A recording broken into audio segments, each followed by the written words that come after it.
আসসালামু আলাইকুম রাহমাতুল্লাহ। আজকের ভিডিওতে আপনাদেরকে দেখাবো অটো ড্রিঙ্কার কিভাবে ফিটিং করবেন। সবার একটাই কমপ্লেন যে ভাই অটো ড্রিঙ্কার কিনলে আপনাদের লোক এসে ফিটিং করে দিয়ে যাবে কিনা।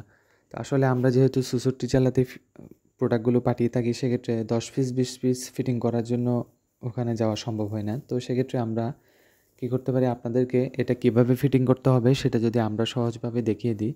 এই যে দেখতে পাচ্ছেন এখানে অটো ড্রিঙ্কারের একটি পাইপ, এখানে চিকন একটি পাইপের মাধ্যমে সংযোগ গেল। তো এখানে সাধারণত ২০০ লিটার বা ১৫০ লিটারের একটি ড্রামের প্রয়োজন হয়। ওই ড্রামটি থেকে পুরো খামারে সেটআপটা যায়।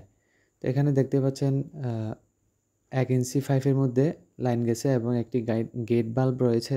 অর্থাৎ গেট বাল্বটি যখন চালু হবে তখন অটো ড্রিঙ্কারের প্রত্যেকটা লাইনে এই যে দেখতে পাচ্ছেন এই সকেটগুলোর মাধ্যমে প্রত্যেকটা অটো ড্রিঙ্কারে সংযোগ যাবে।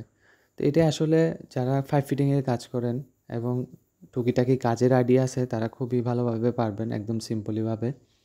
তো এখানে প্রত্যেকটা খামারের এটা কত পিস প্রয়োজন হয়, কতটা দরকার হয় এটা যদি আমরা বলি একদম সিম্পলি, এখানে খামারের আয়তন এবং আকার অনুযায়ী অনেকে বড় করে করেন, অনেকে ছোট করে করেন। তো যার যতটুকু চাহিদা ততটুকু পরিমাণ জায়গার পরিমাণের উপর এবং মুরগির পরিমাণের উপর নির্ভর করে অটো ড্রিঙ্কারগুলো সেট আপ করতে হয়।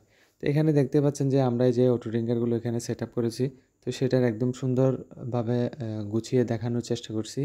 এখানে পানির ড্রাম থেকে লাইন এসে কয়েকটিভাবে লাইন গেছে একদম খামারের মূল পর্যায় পর্যন্ত। এই হচ্ছে ড্রামের একদম শুরু থেকেই ড্রামের নিচ দিয়ে লাইন, একদম তলা থেকে লাইন দিয়ে এই যে এভাবেই লাইনগুলো টেনে নিয়ে আসতে হবে এবং কতটুকু দূরত্ব রাখতে চাচ্ছেন ৫ ফুট বা ১০ ফুট অন্তর অন্তর করে অটো ড্রিঙ্কারগুলো ফিটিং করতে হয়। দুইটাই একসাথে জয়েন দিলে সুবিধা হয়, একসাথে থেকে দুই পাশে জয়েন্টগুলো চলে যায়।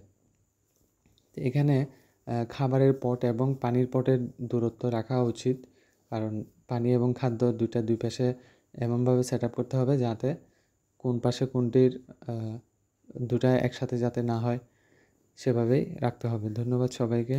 আসসালামু আলাইকুম।